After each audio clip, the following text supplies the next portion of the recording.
weekend viewers. Verona Ellis here from Autobiz Online. Today we are speaking with Des Golden of Des Golden Specialist Cars about getting ready and prepping for being back to work full-time on May 18th next Monday. Hello Des, how are you? How have you been doing? Hi Verona, good morning. How are you? Good. Des, I just wanted to chat with you about getting prepped. What are you doing in your garage so that you can open for the public next Monday? As we speak, we're in at the moment cleaning the garage, sanitizing as much as we possibly can, washing the equipment, basically getting ready for Monday morning. And when you say getting ready, have you put in place getting ready with social distancing, working on cars? You know, how are you doing the 2 meters with lifts? How are you doing working in the office? Have you got all of your people coming on board straight away, or are you going to bring them in, some in the morning, some in the afternoon? Thankfully, we're a very small family business with 4 of us on the garage floor, and my wife Sandra is in the office. We have got all our signs up and erected. We have fitted sanitizing units on the walls and on the mechanics toolboxes. We will be able to keep distance from each other, but it'll be to a minimum, unfortunately, because the building isn't huge. So then when people are dropping off cars and picking up, how are you planning to work, you know, that contactless drop off? Is it something that you've actually worked out and discussed already? Yes, we've sat down and discussed it. We're putting a plan together where when a person drops the car off, he drops 1 key and it goes into a small box and it's sanitized from there. There is more waiting on the premises. The waiting room will be closed and courtesy cars are finished for the moment. So when the car is outside the premises, we will sanitize the car before it comes into the workshop. And when we're finished with the car, then we will park it outside and put in the ozone machine and leave that sanitize the car again for the customer. Okay, Des, so well thought out and planned. And of course, if you don't have an ozone machine, desanitizing the contact points in the car will work also. Many cars have been laid up for the past 7 weeks. What kind of mechanical issues might you expect to, encounter in the next few days and weeks?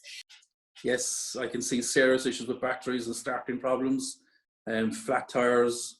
I can see major problems with the small diesel cars where people have been using them going to the shop, and I can see problems with DPF filters because of that.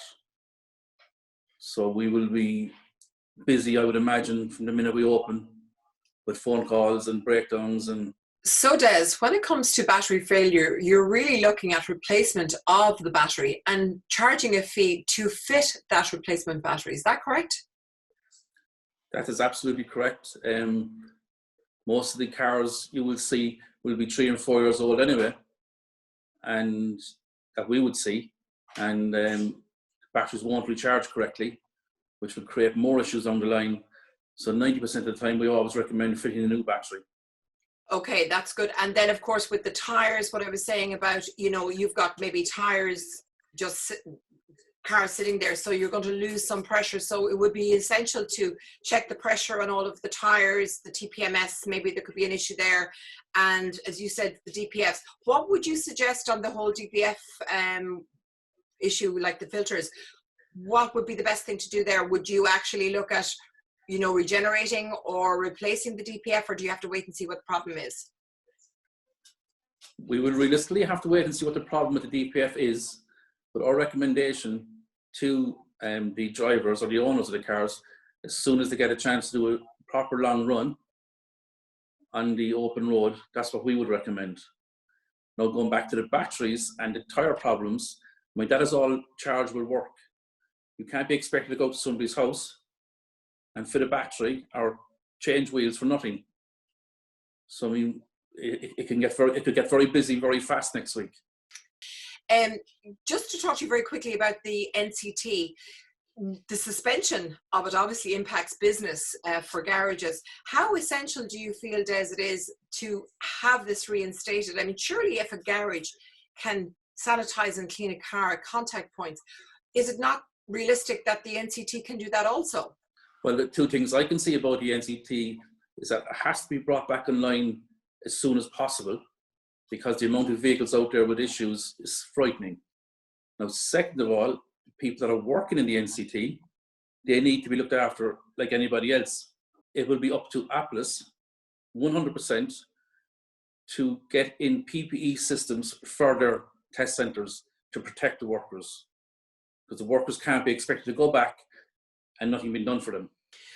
But as you said, there is really no reason, if a worker has PPE gear on them and to go in and sanitize the car, there is no reason why the NCT couldn't be up and running again within the next month or so, in the sense, and get business running. Absolutely. I believe the date for the NCT is the 8th of June. I believe that's the date they're going to come back.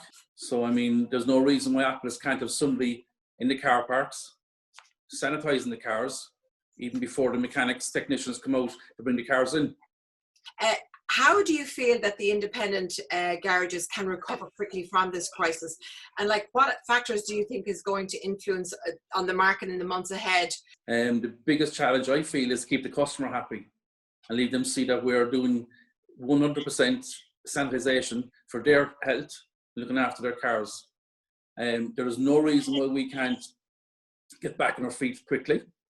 It has been a horrific 6-7 weeks not doing any work, but I feel from next Monday we will be so busy that we won't be able to cope.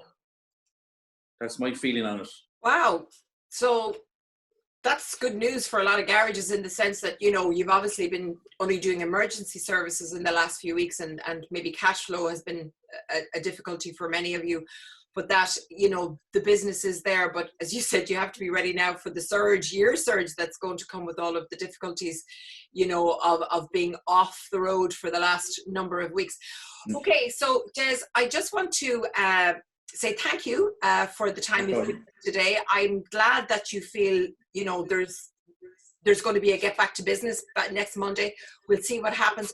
But, going forward, there is a positive outlook for garages. You feel there's a lot of business out there. You just have to be able to run your business in a safe manner. And of course, staying away, keeping the distance and washing the hand, the hand hygiene as usual. All of that is essential. 99% of the stuff will be common sense. Keeping distance, washing your hands regularly, keeping everything clean. Again, when the cars come in, put on the steering wheel covers, the gear lever covers, the seat covers. And once customers see that happening, they'll want to come back and come to you again. Brilliant. Okay, Des, thank you so much. I do appreciate your time today, and good luck next Monday to all of you and your family, and keep well. Talk to you again. Cheers. Thanks, Verona. Bye. Bye-bye. Bye-bye. Okay, everybody, that's the latest edition of Autobiz Online. I hope you've enjoyed it and you found some of the information in there useful to you. Remember to get in contact if you'd like to ask any questions or for any ideas that you might have. Until the next time, stay safe, keep your distance, and wash your hands. Bye-bye.